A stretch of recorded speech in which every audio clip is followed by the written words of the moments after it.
Labas vakaras, mėly futbolo sirgaliai.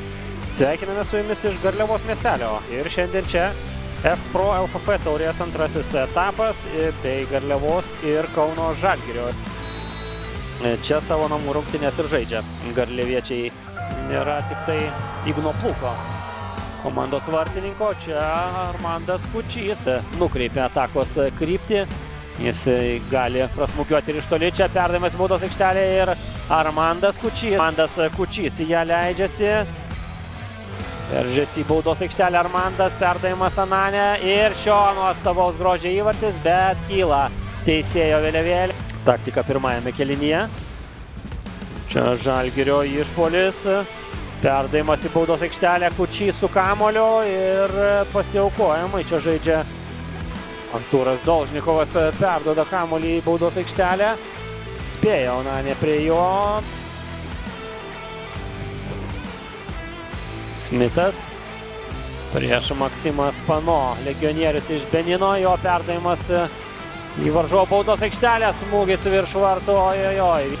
Artūras Dolžnikovas drasko varžovų gynybą. Dangubičius gražiai praleidžia kamuolį ir vėl Armandas Kučys. Divainas na iškrapšto vis dėlto kamuolį sudėtingoje situacijoje, o čia pavojus prie šeimininkų vartų ir kamuolys spurda vartų tinkle. Koloniūnas pakartotinu smūgiu išveda Kauno Žalgirį į priekį 1-0. Čia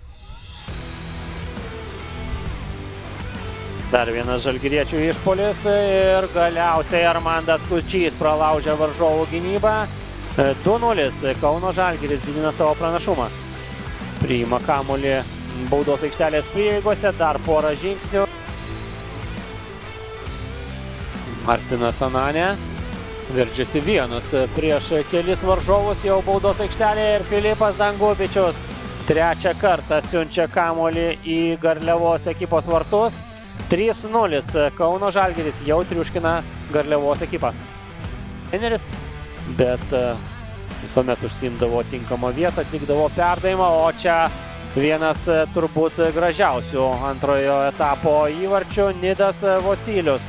18-metis saugas tolimų šūvių iš baudos aikštelės prieigų. Ir 4-0. Kauno Žalgiris negali sakyti, kad Dominykas Valeckas kaltas dėl kurio nors iš tų 4 įvarčių, galbūt tik situacijoje su štai koks smūgis ir o tai tokiu būdu žalgiriečiai spėja sugrįžti ir padėti Karoliui Šilkaičiui. Čia pat Armando Kučio atsakymas. Kontenis griauna Žalgirio puolėją ir 11 metrų baudinys. O smūgis akistata su Garliavos vartininku ir Martinas Anane. 5-0. Šaltakraujiškai realizuoja šį smūgį žalgirietis ir aidi arbitro švilpukas, fiksuojantis, jog Kauno Žalgiris žengia į trečiąjį F-Pro LFF taurės etapą.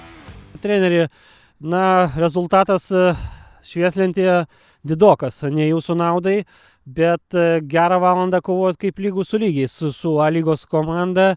Koks buvo šių rungtynių planas ir kaip sekėsi įgyvendinti? Tai planas buvo žinoma paruoštas ir manau, kad jisai tikrai veikia, kaip ir jūs sakot, kažkur tai vadinkim gal tam 50 minučių, 55 kokias ar ne. Tikrai norėjom drausmingai gintis ir ieškoti savo kelių kontratakose. Ir ta visa pirma rungtynių pusė veikia, žinojom, kur norim laimėti kamuolius, ten pavykdavo. Ir atrodo per pertrauką norėjom daryti tik tai kosmetinius pakeitimus, nes smulkmenos tik tai netenkino, vadinkim taip, ar ne, praleidom įvartį, varžovas aukštesnio meistriškumo, praleidom ir antrą, ne, ir galiausiai tai pasidarė, kad reikėjo jau ta prasme, griuvome iš visos struktūros, pradėjom visiškai nesilaikyti žaidybinio plano, pametėm absoliučiai discipliną. Keitimai, kurie, sakykime, turėjo stiprinti, šviežinti, irgi atvirai sakau, visiškai netenkina taip, kaip komanda pasikeitė įgyvendinus keitimus. Ir to pasekoj turim tokį rezultatą negerą ir taip, žaidėm prieš A lygos komandą, kurios tikslai yra aukšti ir visa kita, bet nu, žinutę žaidėjam tikrai siunčiau Rubiniai, kad svarbu yra, jeigu tai yra pralaimėjimas, ar yra 3-0, ar yra 4-0, ar yra 5-0, ar tu kauniesi iki galo, iki paskutinio švilpuko, ar aikštėje įvedamas chaosas ir žaidžiu kaip noriu bėgu, noriu nebėgu, tai nu, manęs asmeniškai kaip trenerio visiškai tai netenkina, manau, netenkina nieko, kam svarbus klubas, susirinko daug žiūrovų ir nu, gaila, kad neišėjo jam parodyti geresnių 90 minučių, nors tikrai pirma rungtynių dalyje ir 60 minučių jie tikrai turėjo būti patenkinti, man atrodo, nes nu, žaidėm neblogai. Treneri, sezonas ilgas, vienas turnyras baigėsi, bet turbūt pagrindinis turnyras tik įsibėgėja ir kokie dabar artimiausi tikslai komandos laukia?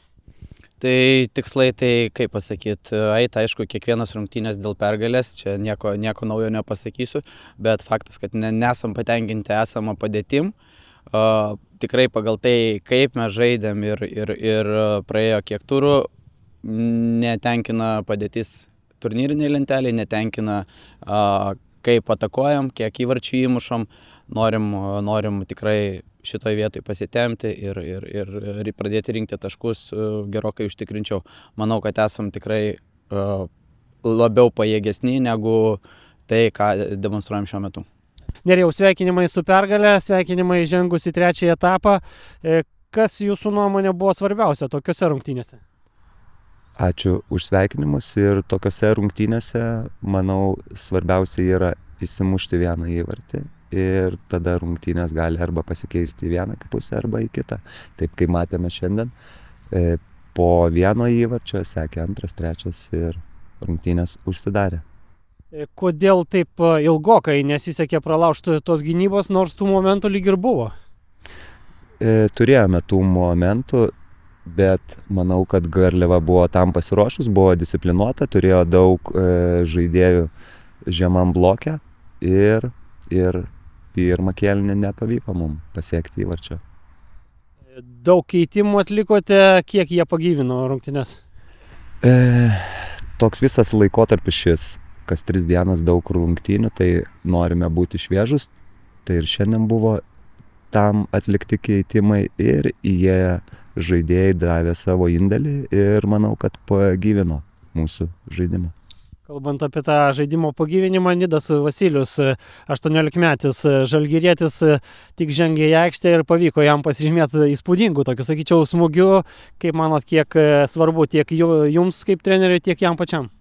Aš manau, kaip ir man, ir pačiam žaidėjui, ir pačiai organizacijai yra labai svarbu, kad mūsų auklėtinis žaidžia, įmušė įvartį ir tai labai dideli sveikinimai jam.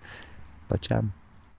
Na ką, šiandien daug tokių dramatiškų rungtynių buvo, kur A lygos komandos vienos po pratęsimo, kitos po baudinių serijos išsigelbėjo, tiek Sūduva, tiek Gargždų Banga, ir Kauno Žalgiris daug užtikrinčiau žengė į kitą etapą. Tai koks tikslas tiek kitame etape, tiek šitame turnyre? Manau, kad vienas tik tai tikslas - laimėti taurę, tai buvo pirmas žingsnelis, jį pasiekėm, ruošimės žengti antrą žingsnį.